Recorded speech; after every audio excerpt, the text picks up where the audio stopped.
ಇದೆ ಹೆಣ್ಮಕ್ಳ ಪರವಾಗಿ ನಾನು ಇದು ಮಾತನ್ನು ಕೇಳ್ತಾ ಇದ್ದೀನಿ. ಎಷ್ಟೊಂದು ಜನ ಕೆಲಸ ಮಾಡಬೇಕು ಅನ್ನೋ ತುಡಿತಾ ಇರುತ್ತೆ, ಆದರೆ ರೆಸ್ಪಾನ್ಸಿಬಿಲಿಟೀಸು ಇರುತ್ತೆ. ಹೌ ಡಿಫಿಕಲ್ಟ್ ಆ ಸಿಚುವೇಶನ್ನಲ್ಲಿ ನಿರ್ಧಾರ ತಗೊಳ್ಳೋದು ಕಷ್ಟ ಅನ್ನಿಸ್ತಾ ನಿಮಗೆ?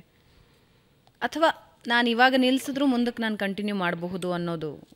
ಹಾಂ, ಆ ಒಂದು ಕಾನ್ಫಿಡೆನ್ಸ್ ಇತ್ತು ನನಗೆ. ಒಂದು ಮುಂದಕ್ಕೆ ಕಂಟಿನ್ಯೂ ಮಾಡಬಹುದು ಅನ್ನೋವಂಥ ಒಂದು ವಾತಾವರಣ ಇತ್ತು ಅನಂತಕುಮಾರ್ ಅವರು. ಅಂದರೆ ಅಷ್ಟೊತ್ತಿಗಾಗಲೇ ಅವರು MP ಇದ್ದರು, ಅಂದರೆ ಆ ಫ್ರೀಡಮ್ ಇತ್ತು. ಮತ್ತು ನಾನು ಹೋಗ್ಬೋದು, ಅಂದರೆ ಪ್ರೈವೇಟ್ ಸೆಕ್ಟ್ರೇ ಅಲ್ಲ, ಯುದ್ಧ ವಿಮಾನ ಮಾಡೋಕ್ಕೇನು ಅವಕಾಶ ಇರಲಿಲ್ಲ, ಅದು ಮಾತ್ರ ಗೊತ್ತಿತ್ತು ನನಗೆ. ಯಾಕಂದರೆ ಅದು ಪ್ರೈವೇಟಲ್ಲಿ ಸಿಗೋಕ್ಕಾಗೋದೇ ಇಲ್ಲ. ಆದರೆ ಇನ್ನೊಂದು ಕಡೆ ಅನ್ನಿಸ್ತು, ನನ್ನದೇ ಅಲ್ಲಿ ನಾನಿಲ್ಲ ಅಂದರೂ ಆ ಜಾಗದಲ್ಲಿ ಇನ್ನೂ ಯಾರೋ ಬಂದು ಮಾಡ್ತಾರೆ. ನಾನೇನು ಅಂದರೆ ನನ್ನ ಮೇಲೆ ಡಿಪೆಂಡೆಂಟ್ ಆಗಿ ನನ್ನ ಕಂಪ್ನಿಯಲ್ಲಿಲ್ಲ, ಆದರೆ ಇಲ್ಲಿ ನನ್ನ ಮೇಲೆ ಡಿಪೆಂಡೆಂಟ್. ನಾನು ಬರೆದಿದ್ರೆ ನನ್ನ ಮಕ್ಕಳಿಗೆ ತೊಂದರೆ ಆಗುತ್ತೆ, ಅನಂತಕುಮಾರ್ ಅವ್ರಿಗೂ ತೊಂದರೆ ಆಗುತ್ತೆ. ಅಲ್ಲಿ ಬರುವಂಥವ್ರು ಅಂದರೆ ಮನೆಯಾಗಿ ಅವಳೆಲ್ಲ ಸಣ್ಣ ಮನೆಯಲ್ಲಿದ್ವಿ, ಅವರೂ ಭಾಳ ಒತ್ತಡ ಇತ್ತು ಕೆಲಸದ್ದು.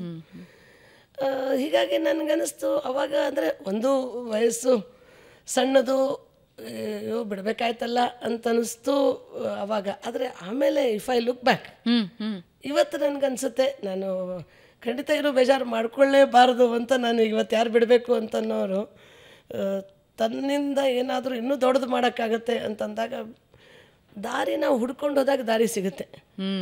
ಬೇರೆ ಬೇರೆ ಸಂದರ್ಭದಲ್ಲಿ ಇವೆಲ್ಲ ಬೇರೆ ಬೇರೆ ನಮ್ಮ ಜೀವನದ ಏನಂತಾರೆ ಕ್ರಾಸ್ ರೋಡ್ಸಲ್ಲಿ every decision is a right decision. How you walk is important.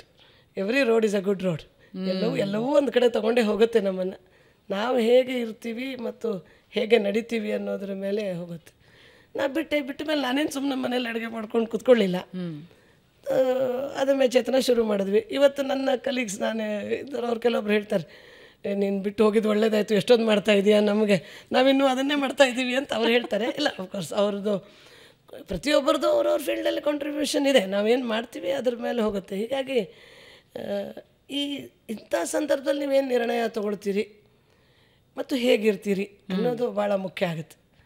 Ananthkumar ಅವರು ಹೋದ ಮೇಲೆ ಭಾಳ ಜನ ಯಾಕೆ ಅದನ್ನು ಚಿಂತನೆ ಮಾಡಬೇಕು, ಅವ್ರು ಹೋದ ದಿನವೇ ಇವತ್ತು ಅಡುಗೆ ಕೊಡಬೇಕಾ, ಅಡುಗೆ ಮಾಡಬೇಕೋ ಬೇಡೋ ಅಂಥ ನಿರ್ಣಯದಿಂದ ಹಿಡ್ಕೊಂಡು ಬೇರೆ ಬೇರೆ ಸಂದರ್ಭದಲ್ಲಿ ಪ್ರತಿಯೊಬ್ಬರ ಜೀವನದಲ್ಲೂ ಬರುತ್ತೆ ಈ ಥರದ ನಿರ್ಣಯಗಳು. ಒಂದು ತಗೊಳ್ಬೇಕು ಮತ್ತು ತಾನು ತೊಗೊಂಡಿರೋ ನಿರ್ಣಯ ಅದು ಸರಿಯಾಗಿದ್ದೆ ಅದನ್ನು ಸರಿ ಮಾಡಬೇಕು, ನಾವೇ ಮಾಡಬೇಕು. ಬೇರೆ ಯಾರೂ ನಿಮ್ಮ ನಿರ್ಣಯವನ್ನು ಸರಿ ಮಾಡಲ್ಲ. ನಮ್ಮ ನಿರ್ಣಯ ಜನರಲಿ ಯೋಚನೆ ಮಾಡಿ ತೊಗೊಂಡಿರ್ತೀವಿ, ಆದರೂ ಅದನ್ನು ಸರಿಯಾಗೋ ರೀತಿಯಲ್ಲಿ ಪರಿಶ್ರಮನೂ ಪಡಬೇಕಾಗತ್ತೆ. ಪರಿಶ್ರಮ ಇಲ್ಲದೆ ಯಾವುದೇ ಸರಿ ಆಗಲ್ಲ, ಯಾವ ನಿರ್ಣಯಗಳು ಸರಿ ಆಗಲ್ಲ. ನೀವೇ ಹೇಳ್ತಾ ಇದ್ರಿ ಅಂದರೆ ಫಿನಾನ್ಷಿಯಲಿ ಅಷ್ಟೇನು ಗಟ್ಟಿ ಇರಲಿಲ್ಲ ಅಂತ. ಅದರ ಜೊತೆಗೆ ಹಿಂಗಿದ್ದೊಂದು ಆಲೋಚನೆ, ಮಕ್ಕಳಿಗೆ ಊಟ ಕೊಡಬೇಕು, ಹೊಲಿಗೆ ಹೊಲಿಯೋದನ್ನು ಕಲಿಸ್ಬೇಕು, ಕಂಪ್ಯೂಟರ್ ಹೇಳ್ಕೊಡ್ಬೇಕು. ಸರ್ವೆ ಮಾಡಿದ್ವಿ, ಶಾಲೆಗಳ ಸರ್ವೆ ಮಾಡಿದ್ವಿ. 102 ಶಾಲೆಯನ್ನು ನಾವು ಕಂಪ್ಲೀಟ್ಲಿ ವಾಲಂಟಿಯರ್ಸೇ, ಬಸ್ಸು ಆಟೋದಲ್ಲೇ ಹೋಗಿದ್ದು. ಇನ್ನು ಯಾರವಾಗಿಲ್ಲ, 2 ವೀಲರು, ನಾವು ಕೆಲವೊಬ್ಬರ ಹತ್ರ ಸ್ಕೂಟ್ರ್ ಇಟ್ಟಿರೋದು. ಶಾಲೆಗಳಿಗೆ ಹೋಗಿ ಶೌಚಾಲಯ ಇದೆಯಾ, ಏನಿದೆ, ಮಕ್ಕಳ ಹಿನ್ನೆಲೆ ಏನು, ನೋಟ್ಬುಕ್ ತೊಗೊಂಡು ಬರ್ತಾರಾ, ಬ್ಯಾಗ್ಗಳಿದೆಯಾ, ಈ ಊಟದ ಬಗ್ಗೆ ಏನು, ಈ ಥರದ್ದೆಲ್ಲ ನೋಡಿದಾಗ ಇದು ಒಂದು ಶಾಲೆ, ಸುಲ್ತಾನ್ಪೇಟೆ ಒಂದು ಶಾಲೆಯಲ್ಲಿ ಎದುರುಗಡೆ ಇರುವಂಥ ಒಂದು ಸಿಲ್ಕ್ ಅಂಗಡಿ, ರಾಮಾನುಜಮ್ ಅಂತ ಇದ್ದಾರೆ, ಅವರು ವಯಸ್ಸಾಗಿದೆ ಈಗ ಅವ್ರದ್ದು.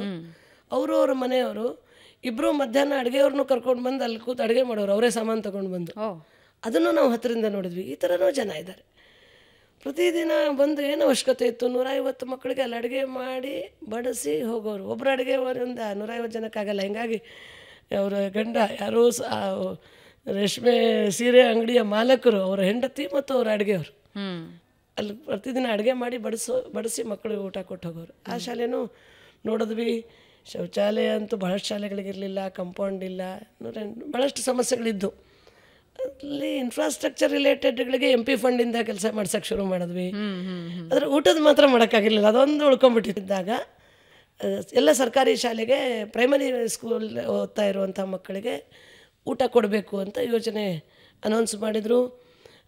ಕೆಲವೊಬ್ಬರೆಲ್ಲ ಹೇಳಿದ್ರು, ಆಟ ಪಾಠ ಬೇಡ, ಊಟ ಕೊಟ್ಬಿಡಿ ಸಾಕು ಅಂತ. ಆಟ ಪಾಠ ನಾವು ಮಾಡ್ಕೋತೀವಿ, ಊಟ ಕಷ್ಟ. ಕೊನೆಗೆ ಎಲ್ಲ ಪ್ರಾಜೆಕ್ಟು ಪಕ್ಕಕ್ಕಿಟ್ಬಿಟ್ಟು ನಾವು ಒಂದು 2,000 ಮಕ್ಕಳಿಗಾದರೂ ಊಟ ಕೊಡಬೇಕು ಅಂತ ನಿರ್ಣಯ ಮಾಡಿದ್ವಿ. ಆವಾಗ ಅನಂತಕುಮಾರ್ ಅವರು ಅವರ ಅಂದರೆ ಕರಿಯರಿನ ಭಾಳ ಇದರಲ್ಲಿದ್ದರು. ಅಷ್ಟೊತ್ತಿಗೆ ಅವರು ಕೇಂದ್ರ ಮಂತ್ರಿ, ನಗರಾಭಿವೃದ್ಧಿ ಸಚಿವರಾಗಿದ್ದರು 2003. ಅದಕ್ಕಿಂತ ಮೊದಲು ಅವರ ಒಂದು ಅನುಭವದಲ್ಲಿ ಸಿವಿಲ್ ಏವಿಯೇಷನ್ ಮಿನಿಸ್ಟರ್ ಆದಾಗನೂ ಅದು ಒಂದು ರೀತಿಯ ಅನುಭವ. ಬೆಂಗಳೂರಿಗೆ ಇಂಟರ್ನ್ಯಾಷನಲ್ ಏರ್ಪೋರ್ಟ್ದು ಒಡಂಬಡಿಕೆ ಮಾಡಿದ್ದು, ಈ HAL ಏರ್ಪೋರ್ಟಲ್ಲಿ HAL ಏರ್ಪೋರ್ಟಲ್ಲಿ ಏರೋ ಬ್ರಿಡ್ಜ್ ತಂದರು, ಹೊಸ ಟರ್ಮಿನಲ್ ತಂದರು.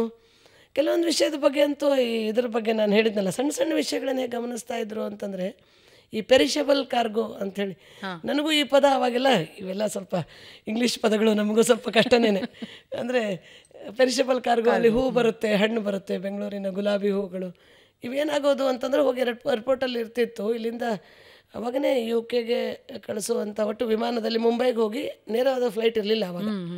ಮುಂಬೈಗೆ ಹೋಗಿ ಮುಂಬೈಯಿಂದ UKಗೋ USಗೋ ಹೋಗ್ತಾಯಿತ್ತು. ಸ್ವಲ್ಪ ತಡ ಆದ ವಿಮಾನ, ಮುಂಬೈ ವಿಮಾನ ತಡ ಆಗಿ ಏನಾದರೂ ಒಂದಿನ ಉಳಿದ್ಬಿಟ್ರೆ ಎಲ್ಲ ಕೆಟ್ಟೋಗ್ಬಿಟ್ಟು ಇಲ್ಲಿ ತೊಗೊಂಡು ಬಂದು ಅಲ್ಲಿಟ್ಟಿದ್ದು ಎಲ್ಲ ವೇಸ್ಟ್ ಆಗಿಬಿಡೋದು.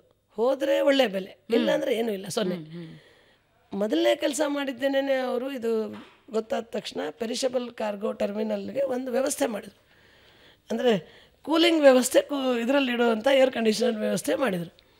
ಅಂದರೆ ಸಣ್ಣ ಪ್ರಾಜೆಕ್ಟ್ ಆದರೂ ದೊಡ್ಡ ಪ್ರಮಾಣದಲ್ಲಿ ಸುತ್ತಮುತ್ತಲಿನ ರೈತರಿಗೆ ಸಹಾಯ ಆಯಿತು. ಒಬ್ಬ ಸಿವಿಲ್ ಏವಿಯೇಷನ್ ಮಂತ್ರಿ ರೈತರಿಗೆ ಹೇಗೆ ಸಹಾಯ ಮಾಡಬಹುದು, ಒಬ್ಬ ಕೆಮಿಕಲ್ ಫರ್ಟಿಲೈಸರ್ ಮಂತ್ರಿ ನಿಮ್ ಕೋಟೆಡ್ ಯೂರಿಯಾ ಅದು ಬೆಂಗಳೂರಿಂದ ಹೋಗಿದ್ದವ್ರು ಹೇಗೆ ಮಾಡ್ಬೋದು ಅನ್ನೋದನ್ನು ಅವ್ರು ಇಡೀ ಥ್ರೂಔಟ್ ಕರಿಯರ್ ತೋರಿಸ್ಕೊಟ್ಟಿದ್ದಾರೆ ಈ ಥರದ ವಿಶೇಷತೆಗಳನ್ನು. ಸೊ ಈಗ ಅದನ್ನು ನಾನು ಹತ್ತಿರದಿಂದ ನೋಡ್ತಾ